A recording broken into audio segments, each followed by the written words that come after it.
Hello and welcome back on this series of lessons on modal verbs. My name is Dorshid Ayub. Today we'll talk about may, might, shall and should.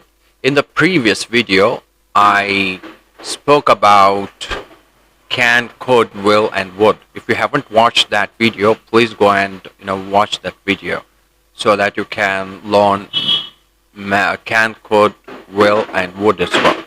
Now let us talk about may and might.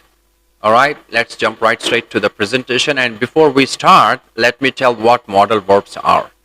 Well, modal verbs are a type of auxiliary verb that express a range of meanings such as possibility, ability, permission, obligation, and advice. In English, there are 9 modal verbs: can, could, may, might, shall, should, will, would, and must. As I said earlier, we have already covered we have already covered can, could, will and would. Today we'll talk about may, might and shall and should. All right, let's talk about may and might. Well, may and might are both modal verbs in English that are used to express possibility, permission, or a tentative suggestion. While they are similar in some ways, there are some key differences between them that are important to understand. Now, let us look at the usages. Expressing permission or giving someone the authority to do something. May is often used to express permission or give someone the authority to do something. For example, you may leave the class now. May I borrow your pen? You may take a break now if you like. May I use the restroom, please? Students may use calculators during the exam. You may leave the party whenever you want. May I speak with the manager, please? You may park your car in this place. Visitors may not bring pets into the museum. May I have a glass of water, please? Employees may access the company's database with permission from their supervisor. You may open your presents now. Now let us look at the other usages. Expressing a possibility or likelihood of something happening.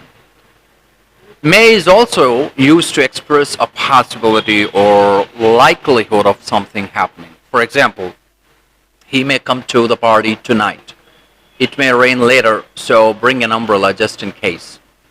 He may be running late, so let's wait a few more minutes before starting the meeting. The concert may be sold out by now, but we can still try to buy tickets online. The package may arrive tomorrow, but it could also take a few more days. The test results may show that he has a food allergy.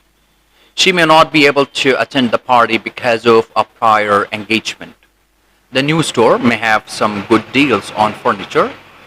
The movie may be too scary for young children, so parents should use their discretion. The project may take longer than we originally anticipated. All right. Now, the third usage is expressing a tentative suggestion. May can also be used to make a tentative suggestion. For example, you may want to try this restaurant. It has great reviews. May I suggest we take a break? May I suggest that we start the meeting with a quick review of the agenda? You may consider wearing a warmer coat as it's quite chill outside. May I recommend this book? I think you'll really enjoy it. You may want to take a different route to avoid traffic. May I suggest we order pizza for lunch today? You may want to try using a different browser to see if the website works better. May I propose we start working on the project next week? You may want to consider your decision before making a final commitment. May I suggest that we end the discussion for now and continue it at a later time? All right. Now, the next usage is expressing a wish or hope. May can also be used to express a wish or hope. For example, may you have a happy birthday. May the force be with you. May you have a wonderful birthday filled with happiness and joy. May your dreams come true and your wishes be granted. May you find peace and comfort during this difficult time. May the new year bring you health, wealth, and happiness. May your journey be safe and your destination be reached without any obstacles. May you be surrounded by love and positivity always. May your wedding day be filled with love, laughter, and beautiful memories. May you have a successful and prosperous career. May the world become a better place with each passing day. May you find the strength to overcome any challenges that come your way. Alright, now let us look at the negative form of may. The negative form of may is may not. It is used to express that something is not allowed or permitted. For example, you may not smoke in this building. She may not attend the conference without a ticket. You may not use your phone during the exam. I may not be able to attend the meeting tomorrow. Visitors may not take photographs inside the museum. You may not leave the premises without permission from your supervisor. The concert may not happen due to the weather conditions. You may not enter the restricted area without proper clearance. She may not want to go to the party as she is not feeling well. The package may not arrive on time due to shipping delays. You may not drive after drinking alcohol. The project may not be completed within the deadline given. Now that we have learned the usages of may, now let us look at might. Well, we use might. Might is also used to express a possibility but with a greater sense of uncertainty or doubt than may. In a situation where you're expressing a possibility with uncertainty. Now let us look at with examples. I might go to the gym later, but I haven't decided yet. It might be too late to catch the train. The meeting might be postponed due to the weather. I might be able to come to your party, but I am not sure yet. The package might have been delivered to the wrong address. She might have felt her phone at home. She might have left her phone at home. The car might not start because the battery is dead. He might not be able to attend the conference due to a scheduling conflict. The restaurant might be closed on Sunday, so we should call ahead to check. The movie might not be very good, but we can still go and see it. The recipe might need more salt, but I am not sure. The team might win the game, but it's hard to say for sure. Now let us look at the other usages of might. Expressing a tentative suggestion or request. Might can also be used to make a polite suggestion or request. For example, you might want to consider taking a break to clear your mind and refresh yourself. We might want to try a different approach to the problem and see if that works. You might want to think about using a different software to make your task easier. We might want to consider inviting more people to the event to make it more lively. You might want to try a different study method to improve your grades. We might want to brainstorm some new ideas to make the project more innovative.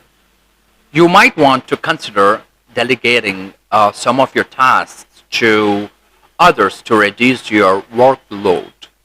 We might want to look at other options before making a final decision.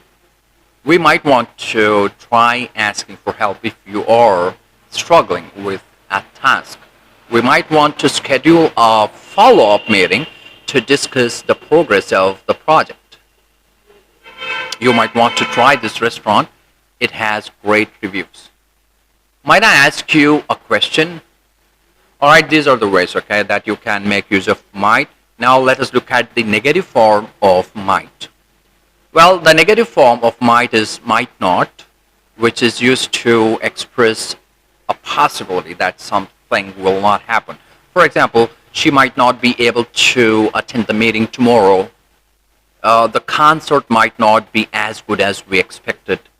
It is worth noting that may and might can be used interchangeably in some contexts, but might is generally considered to be more tentative or uncertain than may. Additionally, both may and might are followed by the base form of the verb without to.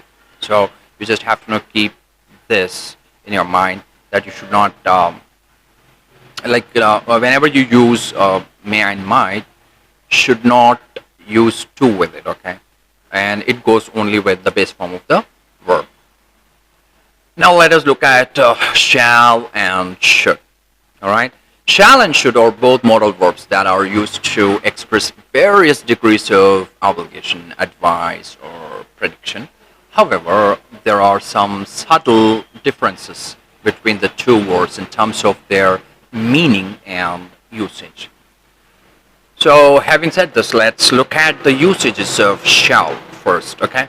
Well, shall is used to express a requirement or obligation that is imposed by a rule, law, or contract. For example, students shall complete their assignments by the deadline.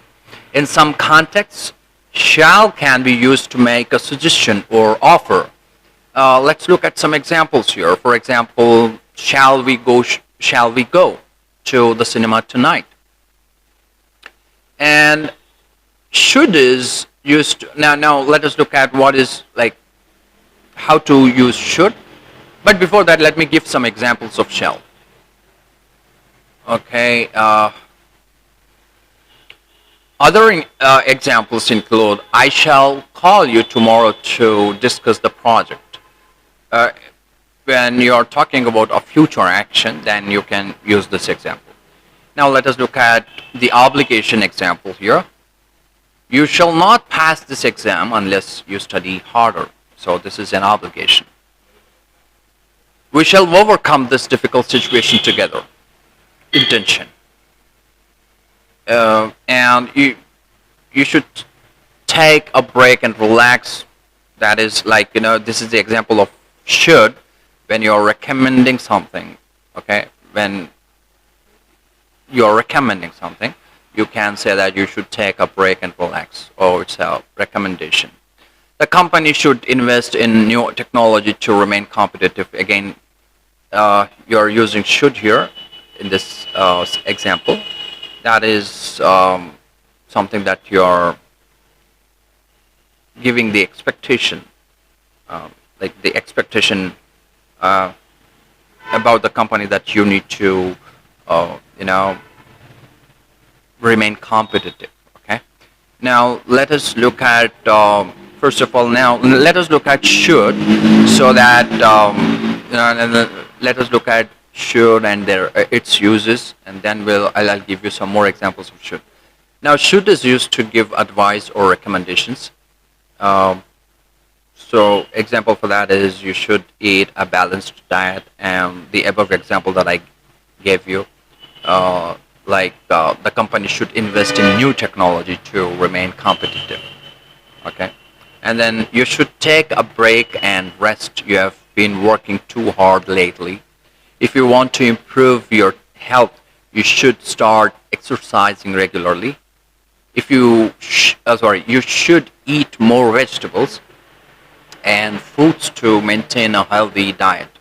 If you are feeling stressed, you should try some relaxation techniques like meditation or yoga.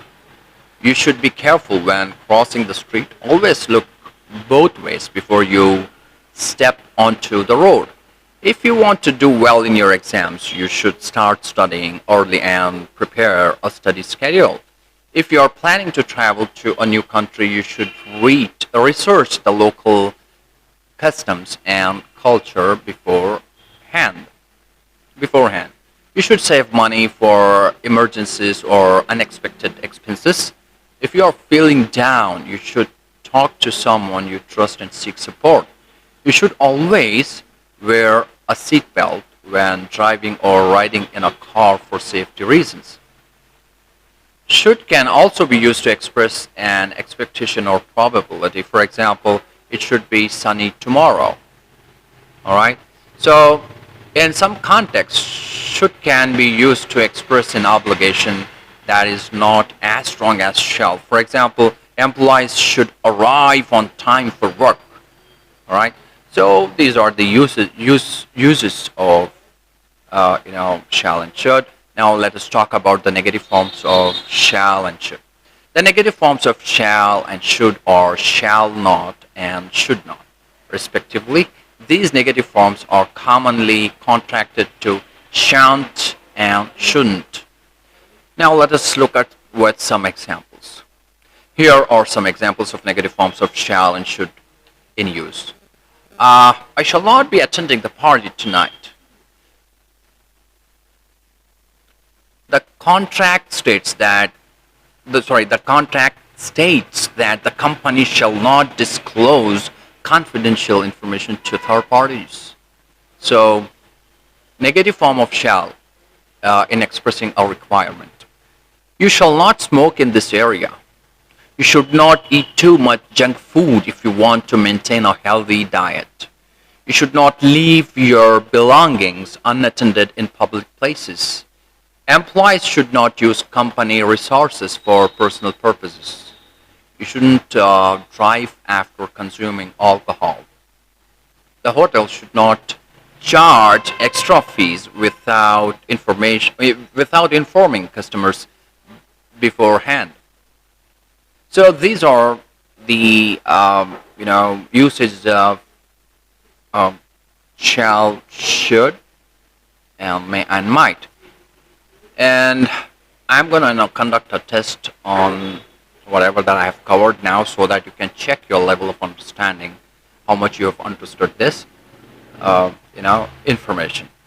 Now let us conduct a test. Now that we have completed the modal verbs, let us conduct a small test wherein you can check your level of understanding, how much you have understood. All right, and at the end of the test, I am gonna give you the answers wherein you can relate your answers with the answers in the video. All right, now that's it from my end, guys. Thanks for watching and have a great day. Take care and bye for now. And don't forget to take the test, guys. All right, bye for now.